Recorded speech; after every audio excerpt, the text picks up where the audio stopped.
자, 이제 61번 금융이죠. 다음은 부동산 금융에 관련된 기초 용어 설명이다. 이들 중 틀린 것은 1번의 지분금융은 자기 자본을 조달하기 위한 금융이며 원칙적으로 비소구 금융이다. 이건 난이도는 조금 높고 중요도는 낮은 지문이에요. 비소구라는 것은 요구할 수 없다라는 의미죠. 함께 사업하는 게 이게 지분금융 조달이죠. 사업을 함께 동업하는 거. 이럴 때는 혹시라도 사업이 망하더라도 동업자한테 청구할 수가 없죠. 근데 부채금융은 그렇지 않죠. 부채금융은 타인 자본을 조달하기 위한 금융이고 소구금융이 원칙이다. 끝까지 청구할 수가 있는 거죠. 다음에 주택소비금융은 주택을 구입하려는 사람이 주택을 담보로 제공하고 자금을 제공받는 형태의 금융을 의미한다. 맞죠? 집을 사는 사람이. 다음에 채무불이행 위험과 조기상환 위험은 모두 대출자에게 부담이 되는 위험을 말한다. 이것도 맞고요. 다음에 부동산 금융에서 리츠, 신디케이션, 조인트 벤처, 사채 발행이나 차입 등은 지분금융 방식이다. 사채 발행은 아니죠. 앞에 세 가지는 지분금융인데 맨 끝에 사채 발행이나 차입은 아닙니다. 그래서 5번이 틀렸고요. 다음에 저당 상환 방법에 관한 다음 설명 중 틀린 것은 1번에 원리금 균등 상환 조건의 경우 만기의 절반이 지나도록 원금의 절반을 상환하지 못하게 된다. 맞죠? 약 3분의 2 정도가 돼야 되고요. 그 다음에 원금 균등 상환 조건의 경우 매 기간 상환하는 원금의 크기는 일정하다. 원금 균등이니까 일정한 거죠. 그 다음에 원리금 균등 상환은 매 기간 지불하는 지불액이 일정한 것을 말하며, 그렇죠. 지불하는 금액이 일정하니까 원리금 균등이죠. 그 크기는 저당 상수와 대부액의 곱으로 산정하고요. 그 다음에 원금 균등 상환 방식은 원리금 균등 상환 방식보다 초기에 저당 지불액이 적다. 이게 틀렸죠. 지불액은 이제 원리금 지불액이죠. 그래서 4번이 틀렸고요. 이런 걸 틀리면 안 된다는 거죠. 그 다음에 DTI 규제를 하는 경우 저당 기간 이자율이 동일하다면 원금 균등 상환 조건보다 원리금 균등 상환 조건의 대출 가능 금액이 커진다. 앞에 게 틀렸으니까 이게 맞겠죠. 뭐 그렇게 하면은 한계가 있죠. 이거를 질문할 때도 대답을 할 수 있어야 돼요. 원리금 균등, 원금 균등, 최정식 세 가지 방식 중에서 이렇게 세 가지 중에서 여기가 원리금 지불액이잖아요.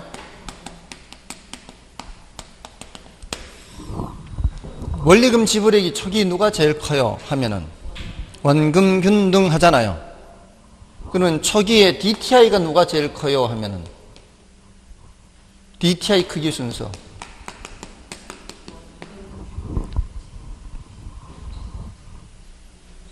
DTI는 공식이 뭐예요? DTI는 연소득분의 연간 원리금 지불액이에요. 이게 DTI예요.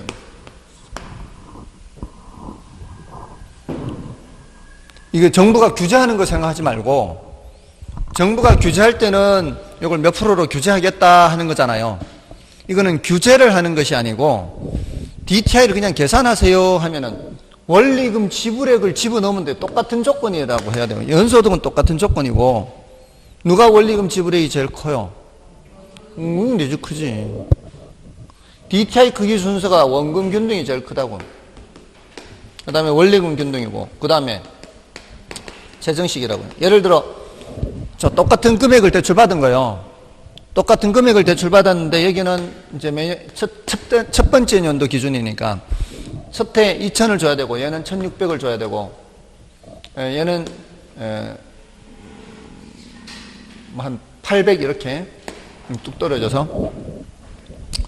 자, 이러면 이 사람의 연소득이 4천만 원인 사람 생각해봐. 4천만 원인 사람. 연소득이 4천만 원인 사람의 원금 균등의 요거 원금 균등의 DTI는 어떻게 돼요? 4천만 원에 2천이니까 50% 될 거 아니에요. 맞나요? 그럼 4천만 원에 1,600이면은 40%가 될 거고 4천만 원에 800이면은 20%일 거 아니에요. 맞나요? 그런데 자, 대출 받기엔 다 얼마 대출 받았어요? 다 1억 대출 받은 거예요. 1억을 대출 받았는데 이거는 첫해 2천만 원 갖다 주면 되고, 물론 가면 갈수록 줄어들겠죠.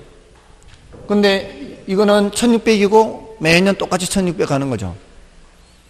얘는 부담이 제일 적으니까, 이 부담이 제일 적으니까 이제 4,000분의 800 제일 적을 거 아니에요. 예? 이런 상황에서 자, 다 대출 1억 받았죠. 초기 부담이 누가 제일 적어요? 최정식이 제일 적잖아요. 정부가 지금까지는 DTI 규제를 안 하다가 이제 DTI 규제를 40%로 규제를 한단 말이에요. DTI 규제. DTI를 40% 규제하면은 이 말이야. 이거 승인 떨어져요, 안 떨어져요? 이거 안 된다고, 이거. 이렇게 대출 못 받는다고. 이거 또 승인 떨어져요, 안 떨어져? 떨어지죠. 딱 한도에 딱 돼 있으니까 떨어지잖아요. 그 소리는 1억을 원금 균등으로는 대출 못 받는다는 소리예요. 이 사람이 한도를 벗어나니까 규제를 벗어나잖아요. 뭔지 아시겠어요? 그래서 이런 경우에는 이게 연 10%라면 연 10%라면 8천만 원 밖에 대출 못 받아요. 10년 만기로 한다면 10년 만기에 원금 균등으로는 10년 만기하면은 1년에 얼마씩 갚아야 돼요? 800만 원씩 갚아야 될 거 아니에요. 10등분 해가지고. 그리고 첫해 이자 8천만 원에 대한 이자 몇 프로? 800 하면은 이자 800 하면은 1600 되죠. 그럼 딱 이제 1600 이제 맞춰지는 거지. 그럼 1600에서 이렇게 밑으로 내려온 거지, 이렇게. 그는 대출을 얼마 받았을 때 얘기해요? 8천만 원 받았을 때 얘기죠. 8천만 원 받으면 이제 여기서 이렇게 내려오면 되니까. 1억은 대출 못 받는다 이 말이에요. 아시겠죠? 그만큼 대출을 많이 받으려면 어떻게 하면 된다? 원리금 균등으로 하면은 대출을 많이 받을 수 있다는 거죠. 똑같은 소득이라도. 됐죠? 아니면 이제 기간을 늘리든가. 기간을 늘리면은 매년 갚는 금액은 작아질 거니까. 그죠? 그래서 DTI를 질문했을 때 대답할 수 있어야 돼요. 세 가지 방식의 DTI가 누가 제일 커요? 하면은 원금 균등이 제일 크다. 초기에. 지불하는 금액이 분자로 가니까. 저 순서대로 DTI가 큰 거예요. 됐죠? 자, 다음에 63번은 저당 상환에 관련해서 옳은 것을 찾는 거죠. 원리금 균등 상환 방식은 최정식 상환 방식에 비해 차입자가 초기 부담을 적게 하므로, 이 말 자체가 틀렸죠 벌써. 최정식 상환 방식에 비해서 차입자 초기 부담이 더 크죠. 최정식이 제일 부담이 적은 거니까. 그래서 1번 틀렸고, 원리금 균등 상환 방식과 원금 균등 상환 방식 중 초기에 이자가 차지하는 비중이 더 높은 방식은 원금 균등이 이자가 차지하는 비중이 더 큰가요? 이자가 차지하는 비중은 원리금 균등이 더 비중이 크죠. 이게 이자는 똑같은데 은행에 갖다 주는 돈이 조금 더 많은 거고, 원금 균등은 첫 이자는 똑같잖아요. 근데 이만큼 갖다 주니까 원리금 균등이 이자가 차지하는 비중이 더 크죠. 그래서 틀렸고요. 다음에 가격 수준 조정 저당 방식은 인플레이율에 따라 이자율을 변동시켜 인플레이션에 대비하는 방식이다. 뭔 소리인지 모르겠다. 4번의 최정식 상환 방식은 대출 초기에 상환액이 적기 때문에 이자도 상환하지 못하는 경우가 발생되기도 한다. 요거는 맞는 말이잖아요. 그죠? 그러니까 옳은 지문이 어려운 건 아닌 거잖아요. 그 다음에 신규 대출 이자율이 저당 이자율보다 높을 때 차입자가 중도 상환하고 재융자를 받는 것이 경제적이다. 신규 대출 이자율이 높으면 재융자 받으면 높은 이자로 대출 받아야 되는데 이 바보 같은 짓 하는 거 아니에요. 그잖아요. 조기 상환, 중도 상환이라는 게 조기 상환이잖아요. 조기 상환은 어떤 경우에만 의미가 있는가 하면은 고정금리에서 시장금리가 내려갈 때, 변동금리에서는 조기 상환의 의미가 없어요. 고정금리에서 시장금리가 내려갈 때 조기 상환의 의미가 있는 거죠. 맞나요? 다음에 3번은 아직 한 번도 출제는 안 됐어요. 그러니까 지금까지 주구장창 그냥 원리금균등, 원금균등, 최정식에서만 나온 거예요. 그 중에서도 원리금균등, 원금균등. 예, 근데 이제 약간 이제 다른 거를 설명한다면은 이제 만기까지 이자만 갚는 거. 이거는 이자가 어때요? 고정금리로 이자만 하면은 이렇게 되잖아요. 이게 뭐예요? 이게 만기 일시상환이에요. 만기 일시상환. 만기 일시상환에서는 이자가 어때요? 똑같다고요. 계속 뭐만 갚아 나가는 거니까.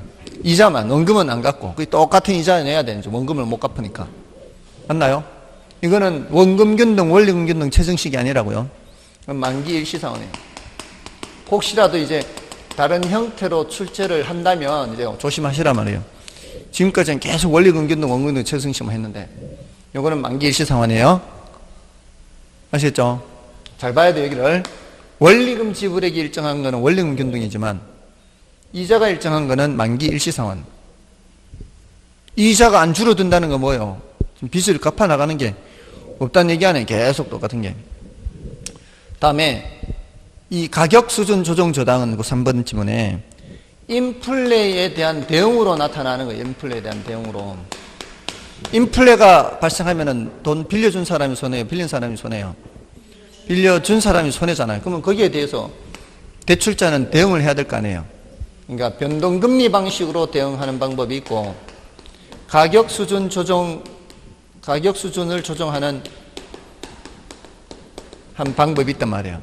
근데 변동금리 방식은 이자율을 변동시켜서 대응하는 거죠. 이게 금리를 변동시킨다는 거 아니에요. 근데 여기서는 이자율을 변동시키지 않아요. 대신에 잔금을 변동시킨 잔금을.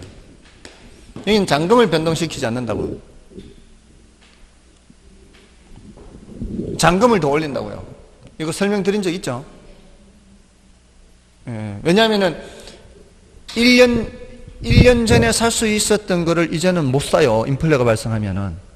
그러니까 잔금을 인플레 발생한 만큼 올려야죠. 그래야 1년 전에 살 수 있었던 거를 살 수 있단 말이에요. 돈을 빌려준 입장에서는. 그러지 않겠어요? 대신 뭐는 바꾸면 안 돼요? 이자율은 바꾸면 안 되죠. 이자율까지 바꾸고 잔금도 바꾸고 이게 말이 안 되는 거죠. 둘 중에 한 개만 바꿔야 되죠. 근데 여기서 이자율은 인플레가 반영이 돼야 안 돼요. 여기 이자율이 안 바뀐다는 얘기는 인플레가 반영이 안 된다는 얘기거든요. 인플레가 반영이 안 된 이자율을 뭐라 그래요? 실질 이자율이라 한단 말이에요. 명목 이자율은 실질 이자율 더하기 인플레율 하잖아요. 인플레가 이렇게 더해지면 뭐가 되는 거예요? 명목이 되는 거죠. 여기 인플레가 여기 이자율에 반영되잖아요. 그러니까 얘는 무슨 이자율이에요? 명목 이자율이에요. 근데 가격 수준 조정 저당에서는 이자율이 바뀌지 않잖아요. 이자율이 안 바뀌는 게 뭐예요? 실질 이자율이 적용된다 이 말이에요. 됐나요? 그런 내용이에요. 그런 내용. 자, 그렇게 가격 수준 조정 저당이라는 게 있다. 그다음에 이제 64번은 이게 잔금을 계산하는 거죠. 그죠? 1회차 잔금 계산한 거예요. 64번. 원리금 균등에서는 첫 회차를 질문하면은 대답하기가 어렵지 않은데, 원리금 균등 상환에서는 2회차가 넘어서면은 시간이 좀 걸려요. 원금 균등은 1회차를 묻든 2회차를 묻든 10회차를 묻든 관계없어요. 그거는 패턴만 알면은 원금 균등은 괜찮아요. 근데 원리금 균등은 2회차를 물으면은 패스하는 게 좋아요. 시간이 걸리기 때문에. 근데 1회차는 그렇게 시간이 많이 걸리는 건 아니에요. 근데 순서가 원리금 균등 상환에서는 제일 먼저 뭐부터 계산해요? 원리금 균등액을 계산하는 거죠. 두 번째는 뭐 계산하고요? 이자 계산하고요. 세 번째는 원금 상환액을 계산하는 거죠. 지금까지 이걸 물었거든요. 원리금 균등에서는. 잔금을 물은 적은 없어요. 근데 이제 그 다음 단계로 질문한다면 이제 잔금을 질문할 수가 있는 거죠. 그럼 어떻게? 이 순서대로 계산해, 이 순서대로. 원금 상환액을 빼면은 잔금이 될 거 아니에요. 대출받은 금액에서. 첫 회차는 대출받은 금액에서 원금 상환액 빼면 이게 되는 거예요. 근데 요거 계산할 때 어떻게 해요? 대부액에다가 저당 상수를 곱할 거 아니에요. 요거는 어떻게 해요? 첫 이자, 첫 이자니까 대부액에다가 뭘 해야 돼요? 이자율을 할 거 아니에요. 맞나요? 요걸 빼면은 뭐가 되는 거예요? 원금 상환액이 되겠죠. 요거는 1번에서 2번을 빼는 거예요. 자, 근데 보세요. 앞에 대부액이 똑같잖아요. 저당 상수가 이자율보다 크겠어요, 작겠어요? 크겠죠. 뭐만큼 커요? 원금 상환만큼 크겠지. 이거 원금 이자가 계산되고 이자 계산되니까. 맞나요? 그러면 이걸 계산해서 빼지 말고 처음서부터 여기서 바로 빼면 되는 거예요. 이게 공통이니까. 저당 상수에서 뭘 뺀다고요? 이자율을 빼면은 바로 계산이 된다고. 그죠? 곱해서, 두 번 곱해서 빼는 건 시간이 더 걸리니까 한 번만 빼서 곱하면 되는데 굳이 두 번 이렇게 계산하냐 이 말이에요. 이 숫자는 얘보다 더 크다. 얘가 얘보다 크다고요. 뭐만큼? 원금 상환만큼. 그래서 얘가 몇이에요, 지금? 0.087185. 0.087185. 이자율은 몇이에요? 0.06이잖아요. 이자율 6%. 그럼 어떻게 해? 0.027185죠. 여기 곱하기 1.5억 하면 될 거 아니에요. 지금 1억 5천 대출 받은 거 아닌가요? 예, 1억 5천 대출 받았죠. 그러면은 0.04077775 0.04077775인가요? 맞나요? 소수점이 하나 더 있으니까. 맞죠? 자, 요게 이제 단위가 억이기 때문에 이래요. 지금 여기가 억이기 때문에 단위가. 이게 억, 천만, 백만 이렇게. 407만 7,750원을 갚는 거죠. 맞나요? 어디에서? 1.5억에서 0.04077775잖아요. 그럼 여기 0.1만 오면 되죠, 이거. 0.1만 있어도 뒤에 거 뺄 수 있잖아요. 이런 거 계산할 때는 0.1만 오면 되니까 1.4를 떼놓고 따로 1.4를 떼놓으면 되잖아요. 1,000만 원만 있으면 되잖아요. 0.1만 있으면. 0.1에서 이런 거 뺄 때는 끝자리가 9가 되도록 하는 거잖아요. 여기가 5, 끝자리가 9가 되게 9, 2, 끝에만 0을 채우면 되죠. 그럼 1, 4, 5, 9, 2, 2, 2, 5. 맞나요? 그래서 1번이 정답이죠. 싫으면 말고요. 다음에 65번. 다음은 부동산 금융을 설명한 것이다. 옳은 것은 변동이자율을 적용하는 용자는 대출자를 인플레 위험으로부터 보호해준다. 맞죠? 1번이 바로 옳은 거잖아요. 변동금리를 택하는 이유가 금리 변동 위험을 차입자에게 전가하기 위한 거잖아요. 거기에는 이런 인플레도 반영이 되는 거죠. 그다음에 변동금리 이자율과 고정금리 이자율이 같고 향후 금리 상승이 예상되는 경우 차입자는 변동금리 대출이 고정금리 대출보다 유리하다. 바보 아니에요? 앞으로 금리가 올라갈 것 같으면 고정금리로 대출받아야 되죠. 그 다음에 주택담보대출에서 변동금리 대출은 기준금리의 가산금리를 차감하여 결정되면 말이 안 되죠. 가산금리란 단어 자체가 더한다는 건데 차감한다는 말이 안 되는 거죠. 기준금리는 코픽스 지수가 많이 사용된다. 기준금리는 코픽스 지수가 많이 사용되는 것은 맞죠. 그래서 앞부분이 틀렸고요. 그 다음에 일반적으로 고정금리 대출보다 변동금리 대출이 차입자의 채무 불이행 위험이 낮다. 변동금리의 가장 큰 단점이 바로 채무 불이행 위험이 높다는 거죠. 치명적인 단점이 있긴 하죠. 그래서 지금 최근에 안심전환대출 혹시 좀 들어보셨나요? 안심전환대출이라는 게 뭐예요? 변동금리로 대출받은 차입자들에게 싼 고정금리로 바꿔주는 거 아닌가요? 싼 고정금리로 바꿔주는 거예요. 그래서 했어요. 운 좋네. 신청할 수 있는 자격이 제한돼 있죠.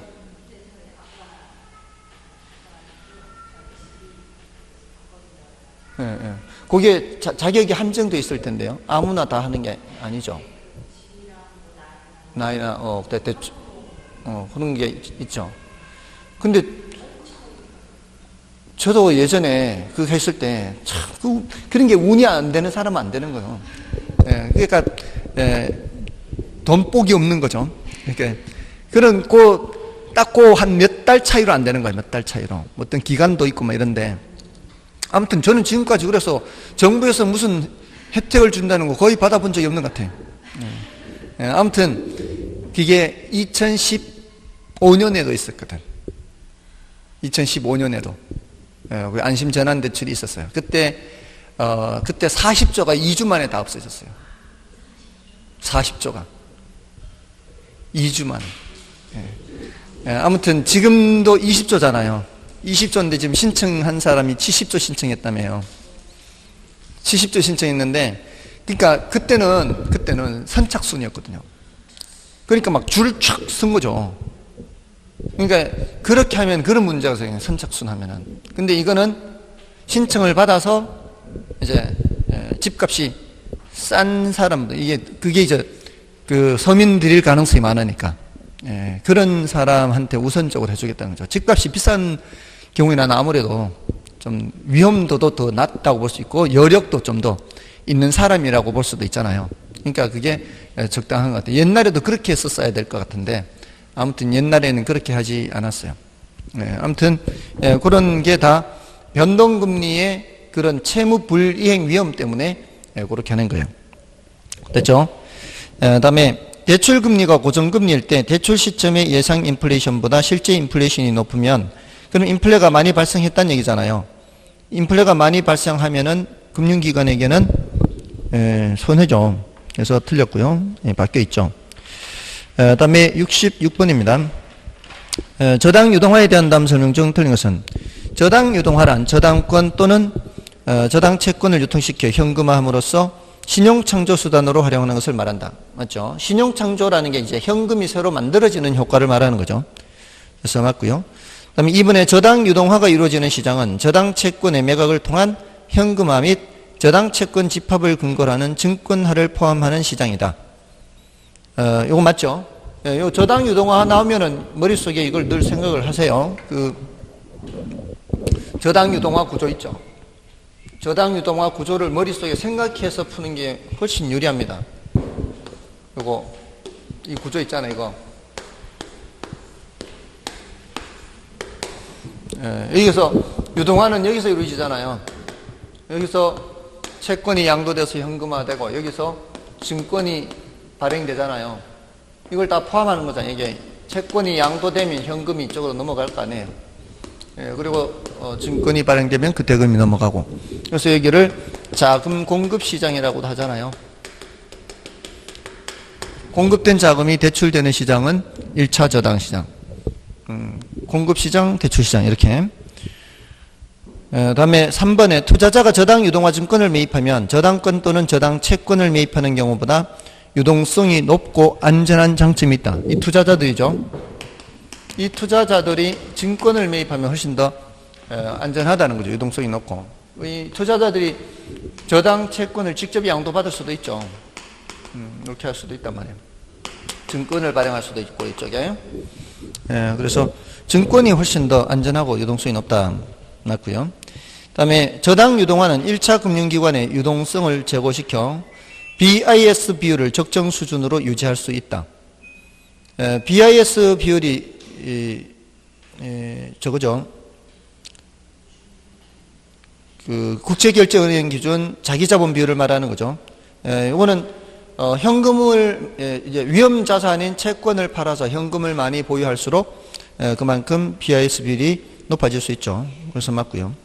다음에 제2차 저당대출 시장은 저당대출을 원하는 수요자와 저당대출을 제공하는 금융기관으로 형성되는 시장을 말하며 주택담보대출 시장이 여기에 해당한다. 이거는 이제 1차 시장을 말하는 거죠. 그래서 틀렸고요. 다음에 67번입니다. 저당담보부증권, MBS죠. MBS에 관한 설명으로 틀린 것은 MBB는 모 저당을 담보로 하여 발행기관에 새로운 부채로 채권을 발행하는 유동화 방법을 말한다.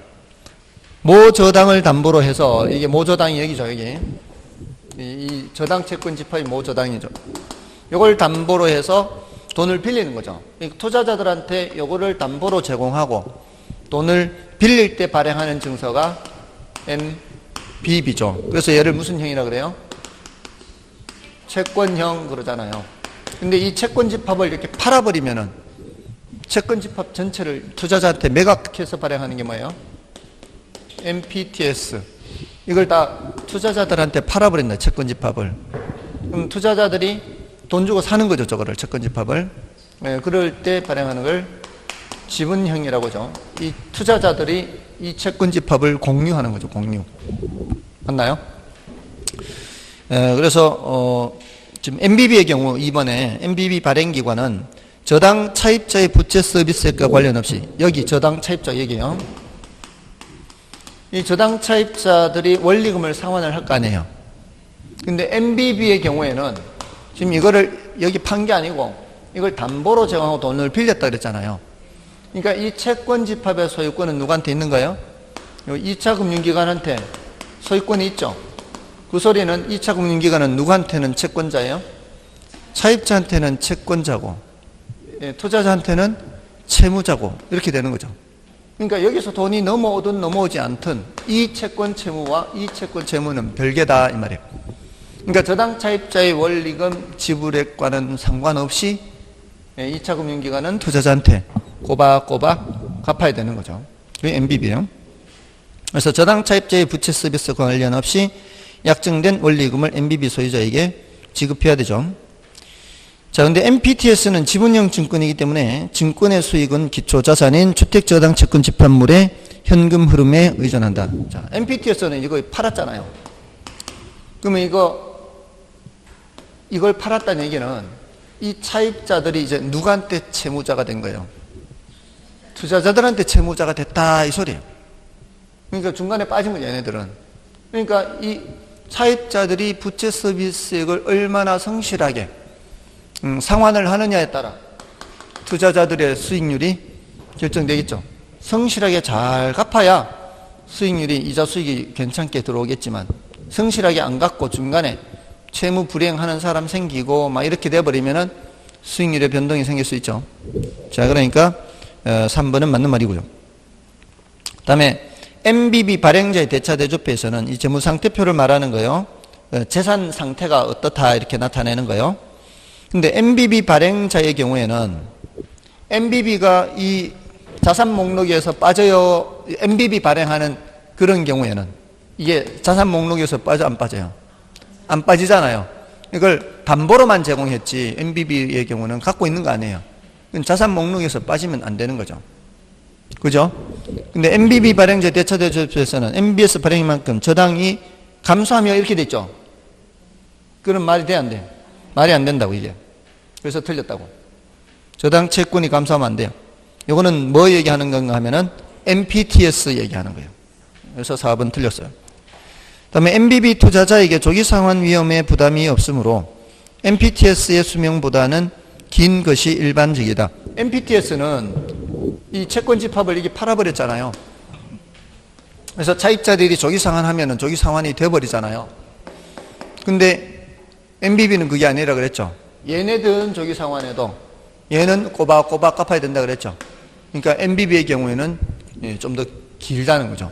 MPTS는 저게 종료될 수가 있어도 MBB는 더 길다. 됐나요? 맞지 않아요? 윽박 질러서 대답한 거 아니죠? 자, 68번. 부동산 증권에 관한 설명으로 틀린 것은 CMO의 발행자는 주택저당채권 집합물을 가지고 일정한 가공을 통해 위험 수익 구조가 다양한 트렌치의 증권을 발행한다. 이 구조가 다양하잖아요. 트렌치 CMO. 요거는 이제 혼합형이라고 하죠. 여기 MPTB도 있고요. 요것도 혼합형이죠. 근데 얘네들이 끝에 번역이 어떻게 돼요? 채권으로 번역되거든요. 얘는 물론 다계층 저당 증권으로도 번역되고 채권으로 번역되는데, 이게 기본적으로 채권으로 번역된다는 거는 이게 뭘 의미하는 거예요? 이 둘 사이에 돈을 빌리고 빌려줬다 이 뜻이거든요. 그러니까 기본적으로는 이 채권 집합을 누가 갖고 있는 거예요? 발행자가 갖고 있으면서 이걸 담보로 제공하고 돈을 빌린다는 뜻이에요. 요거 빼고는. 그죠? 예, 여기 이제 혼합형이긴 해도 기본적으로는 어디에 가까운 거예요? 채권에 가, 채권. 그죠? 예, 돈을 빌린다 이 소리야. 누구한테 돈을 빌리는 거예요? 투자자한테 돈을 빌리는 거죠. 예, 그래서 채권 집합의 소유권을 누가 갖고 있는 거예요? 요 셋은 발행자가 다 갖고 있잖아요. 근데 뭐를 넘긴 거예요? 원리금 수취권을 넘긴, 원리금 수취권. 원금이자 받을 권리. 원리금 수취권은 누구한테 넘겼다? 투자자한테 넘겨서 혼합형이에요. 예, 여기는 이제 전부 다 발행자가 갖고 있고, 여기는 전부 다 투자자가 갖고 있고. 예, 그래서 이제 혼합형인데, 기본적으로는 채권에 가까운 거죠. 예, 담보로 제공하고 돈을 빌렸기 때문에. 예, 근데 이제 CMO는 여러 개의 트렌치로 되어 있다 그랬죠. 여러 개의 트렌치로 되어 있어 원리금이 지불되는 그 순서가 다르죠. 예, 제일 먼저 여기 원리금 지불하고, 얘네들은 이자만 받다가 여기는 이자도 받지 않고 계속 쌓여가는 거죠. 예, 먼저 얘가 떨어지면 그 다음에 이제 원리금 지불받고, 그래서 만기가 길수록 수익률은 높고 만기가 짧을수록 수익률은 낮고 안전하고, 선순위 증권은 신용등급이 더 높고 후순위 증권은 신용등급이 낮고, 이렇게요. 자, 그게 이제 CM고요. 그 다음에 2번도 마찬가지죠. 2번의 표현과 1번의 표현은 다른데 같은 내용이죠. 2번의 다계층 저당 증권은 하나의 집합에서 만기와 이자를 다양하여 발행한 여러 종류의 채권이고요. 그 다음에 저당 대출 자동 이체 채권 MPTB는 저당 채권 이체 증권 MPTS와 주택저당 담보부 채권 MBB를 혼합한 성격의 주택저당 증권이다. 맞죠? 그 다음에 저당채권 이체증권은 저당채권의 집합에 대한 채권적 성격의 주택저당 증권이다. 저당채권 집합에 대한 지분 성격. 그죠? MPTS는 지분형이죠. 그래서 4번 틀렸고요. 그 다음에 5번에 CMBS란 금융기관이 보유한 상업용 부동산 모기지를 기초자산으로 하여 발행하는 증권이다. 맞죠? 상업용 부동산. 여기 커머셜이, C가 커머셜의 앞글자거든요. 그래서 맞는 말이고요. 정답은 4번. 다음은 이제 69번은 우리나라 부동산 투자회사에 관한 거죠. 옳은 것을 찾는데요. 그 1번에 회사의 설립은 발기 설립 방법으로 설립하고 자기관리 부동산 투자회사와 위탁관리 부동산 투자회사는 5억 원 이상의 설립 자본금이 필요하다. 5억 원 이상은 자기관리만 5억 원 이상이죠. 틀렸고요. 그 다음에 2번에 처분 제한에서 부동산 투자회사는 부동산을 취득한 후 5년의 범위에서 대통령령으로 정하는 기간 이내에는 부동산을 처분하여서는 아니 된다. 요거는 맞는 말이죠. 2번은 맞는 말이에요. 혹시 속으로 기업구조조정 부동산 투자회사는 적용받지 않는데, 요거는 그 원칙이 아니잖아요. 걔한테만 따로 특혜를 주는 거잖아요. 그래서 어떤 이 문장의 표현이 나왔을 때 원칙적인 표현으로 우선적으로 판단하는 거예요. 원칙적인 표현이 맞으면 맞는 거예요. 그래서 이거는 옳다고 봐야 돼요. 그 다음에 1인당 주식 소유 한도 해서 기업구조조정 부동산 투자회사는 주주 1인과 그 특별관계자는 발행 주식 총수의 100분의 30을 초과하지 못한다. 이거는 한도에 제한이 없죠. 구조조정 제한이 없고, 제한이 있다고 해도 100분의 30이 아니고 100분의 50이죠. 그래서 틀렸어요. 그다음에 합병은 자기관리 부동산 투자회사는 위탁관리 부동산 투자회사와 합병할 수 없죠. 같은 것끼리 합병할 수 있다 그랬죠. 자기는 자기하고 위탁은 위탁하고 구조는 구조하고 합병할 수가 있습니다. 그다음에 그 공모에서 부동산 투자회사는 영업인가를 받거나 등록을 한 날부터 2년 이내에 발행하는 주식 총수의 100분의 30 이상을 일반의 청약에 제공하여야 하며, 여기서 끝나면은 맞아요. 그게 원칙적인 방법이기 때문에. 근데 이는 기업구조조정 부동산 투자회사에도 적용된다. 그렇지는 않죠. 기업구조조정 부동산 투자회사는 사모가 가능하죠. 다음에 70번은 이것도 이제 부동산 투자회사법. 자산관리회사를 설립하려는 자는 일정한 자격 요건을 갖춘 자산운용 전문 인력 5인 이상을 확보해야 되죠. 요거는 자기관리 부동산 투자회사도 마찬가지고요. 그 다음에 부동산 투자회사는 배당 가능 이익의 90% 이상을 배당하여야 하며, 이 경우 이익준비금은 적립하지 아니한다. 맞죠? 근데 여기 자기관리 부동산 투자회사 있잖아요. 거기 추가로 하나 표시해 놓으시면 돼요. 자기관리 부동산 투자회사는 2021년 12월 31일까지는 50% 이상 배당하면 돼요.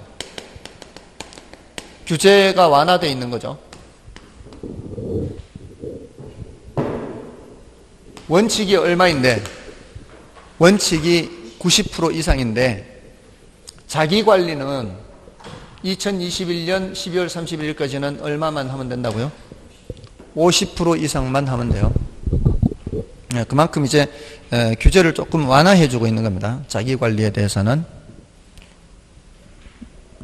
자, 그렇게 하시고요.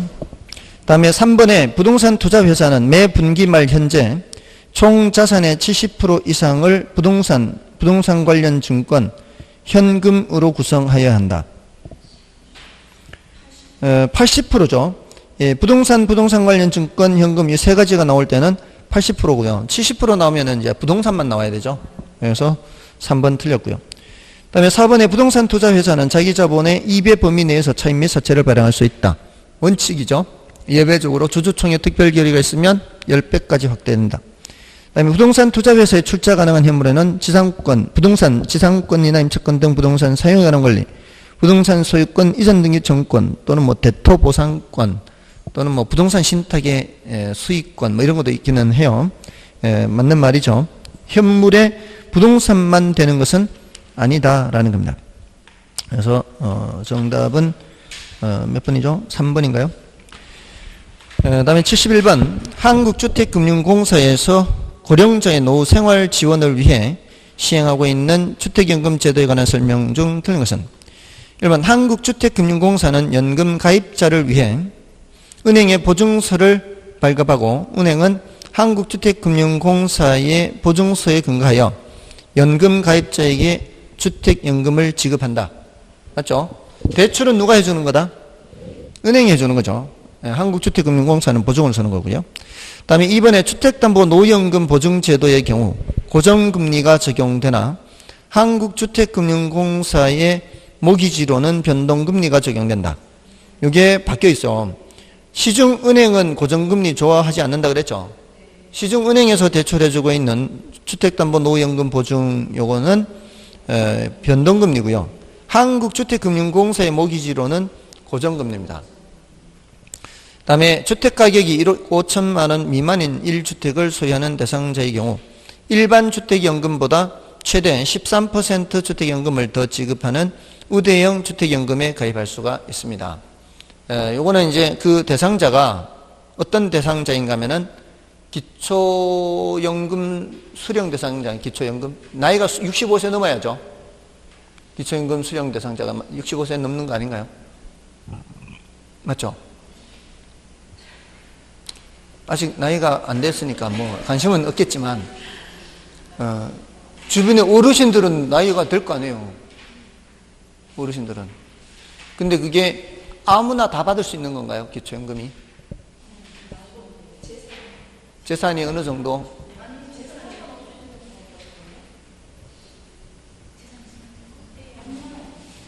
뭐 하여튼 기본적으로 다 아주 많아야 될 거야. 아마 안 된다 하더라도. 그거 못 받는다면은 재산이 아주 많거나 할 거요. 아무튼 저도 관심이 별로 없으니까. 아무튼 기초연금 수령 대상자의 경우에는 그렇게 집이 1억 5천 미만인 경우에는 그렇게 우대용으로 해요. 참고로 알고 계시면 되겠죠. 그다음에 주택연금 지급 방식은 지급 방식은 종신 지급 방식과 종신 혼합 방식 및 확정기간 혼합 방식이 있죠. 종신은 이제 사망할 때까지고 확정기간 방식은 처음에 가입할 때 기간을 정해놓고 하는 거고요. 그다음에 혼합이라는 단어가 있는 거는 수시 인출금이 있을 때 혼합이라 그러죠. 수시 인출금의 사용 용도는 수술비라든가 주택 수리비라든가 이런 목돈이 들어갈 때가 있을 걸 대비해서 남겨놓는 것이기 때문에 만약에 이렇게 한다면은 금액은 대출받는 연금은 줄어들겠죠. 수시 인출금이 있으면 연금은 줄어듭니다. 그다음에 종신 지급 방식에서 가입자가 사망할 때까지 지급된 주택연금 대출 원리금이 담보주택 가격을 초과하는 경우에도 초과 지급된 금액은 법정 상속인이 상환할 필요가 없죠. 근데 남는 거는 상속시켜주기 때문에 한국주택금융공사는 손해를 볼 수밖에 없잖아요. 그래서 뭘 받는다 그랬어요? 그래서 보증료를 받는다 그랬죠. 그래서 가입할 때 받는 보증료가 있고요. 매달 받는 금액에서 미리 떼고 보증료만큼을 떼고 이제 통장으로 입금을 해줍니다. 그리고 원칙적으로 그 사람의 주택에 대해서만 청구를 하거든요.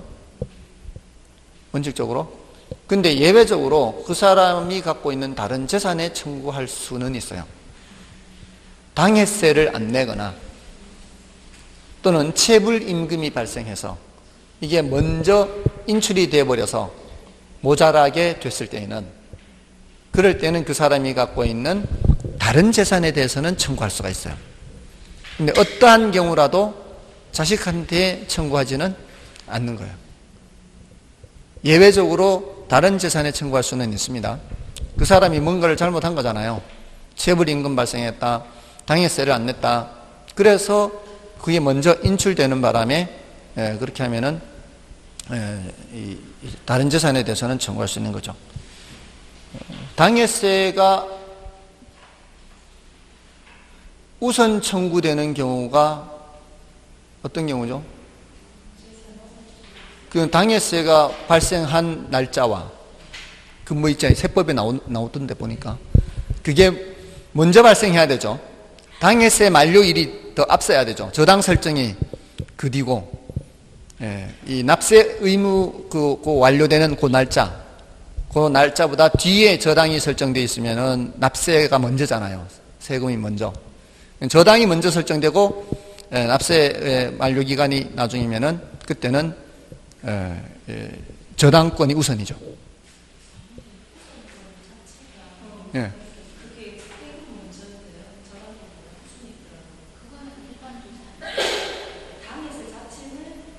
당해세는 무조건 우선이에요. 그럼 일반 조세는? 당해세는 무조건? 그럼 제가 잘못 봤구나. 이게 두 가지가 있었는데.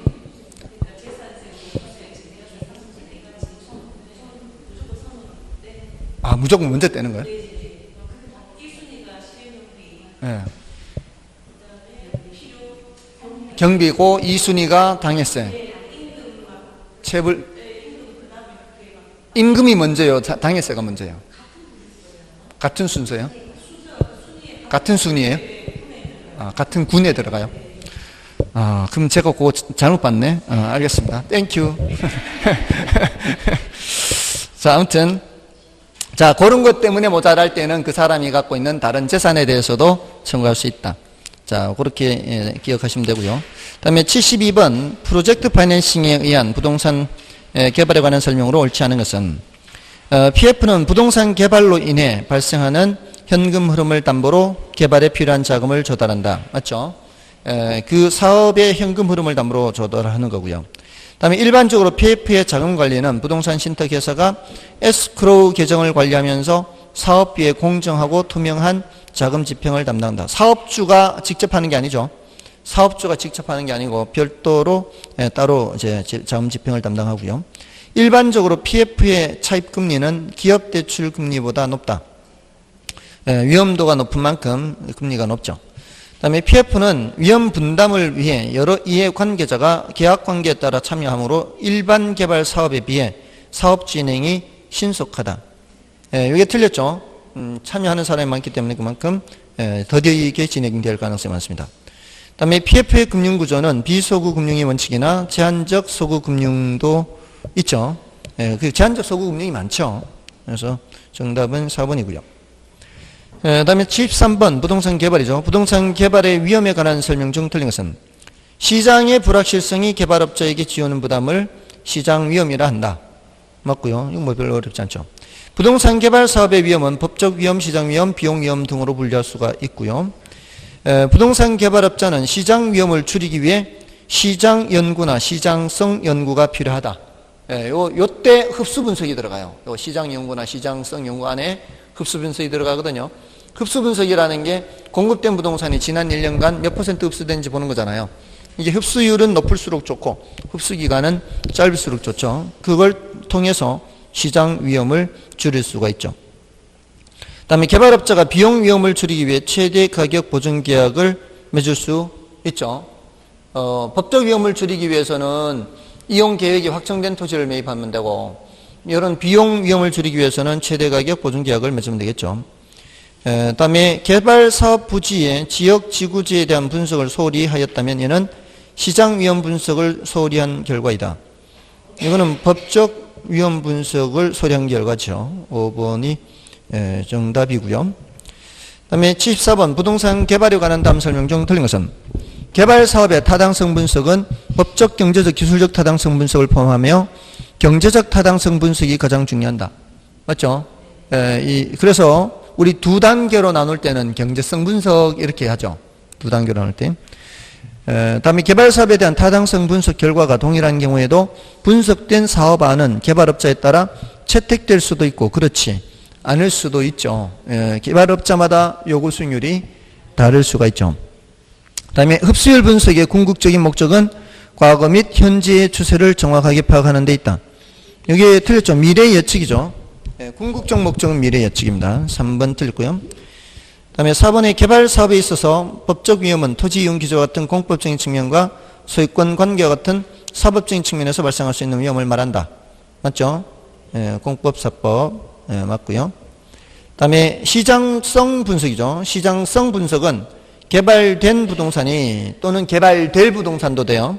개발된 부동산이 또는 개발될 부동산이 현재나 미래 시장 상황에서 매매 임대될 수 있는 가능성 맞죠? 시장성이고요. 정답은 3번이고요.